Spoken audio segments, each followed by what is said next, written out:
Hey there, want to get more out of your Bible? Let me share a quick tip on how you can get richer, deeper insights as you read the Bible. I'm Brendan, I'm a pastor in Outback Australia, and I want to help you read your Bible better. So what can you do? Well, when you're reading your Bible, don't just look at the passage you're reading, read the passages around it. Try and see how the different pieces all connect to one another, a bit like a jigsaw. Let me give you one example. Say you're reading Mark chapter 6, where Jesus feeds the 5,000. A well-known passage. But right after that, we have Jesus walking on water. And you've got to ask yourself the question, why does Mark put those two things together? Well, what's he trying to tell us by doing that? Well, it's no mistake. Mark is doing that to remind us of the Exodus. Just as Israel was fed in the wilderness with the manna, just as Israel crossed the Red Sea, Mark is showing us here that Jesus is bringing a new Exodus. It's an amazing thing that we see, actually not just in this bit, but right through Mark's gospel. Jesus is bringing a new rescue for the people of God. And if you keep reading further into Mark, one of the things you see is that you've got Jesus feeding the 4,000, now in Gentile territory. First, the 5,000's in Jewish territory.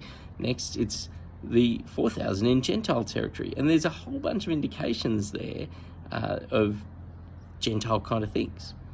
And as you read that, you've got to start to think, well, why? Why do we have two feedings?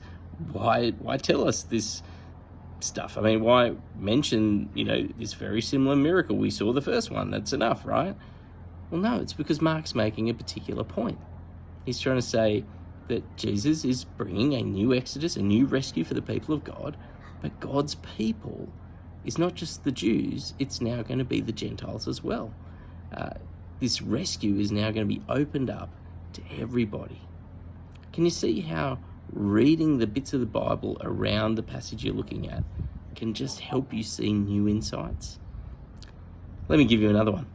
I remember ages ago reading the parable of the Good Samaritan and being struck by the fact that right after that, Martha and Mary, that little encounter they have with Jesus, where Martha's getting all anxious and upset because Mary's sitting at the feet of Jesus, listening to what Jesus has to say. She's being a disciple.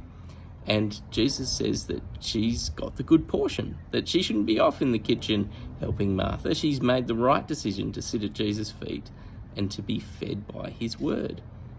Now, I always thought, well, why put those things together? Why have the Good Samaritan, where we're being told to love our neighbour, and then have Martha and Mary and their little thing right there next to each other?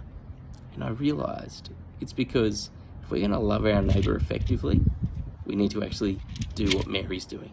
We need to sit at the feet of Jesus and listen and be served by him.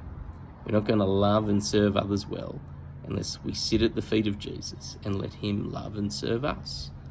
It's really cool when you start looking at the different connections and why the Bible writers put things together. So next time you're reading your Bible, have a think about that. Why did the author put these two things together? Or three things, or this whole section? Have a think. What's the jigsaw puzzle here? How do the pieces fit? You might find there are some amazing insights that you come up with. Hope that's helpful.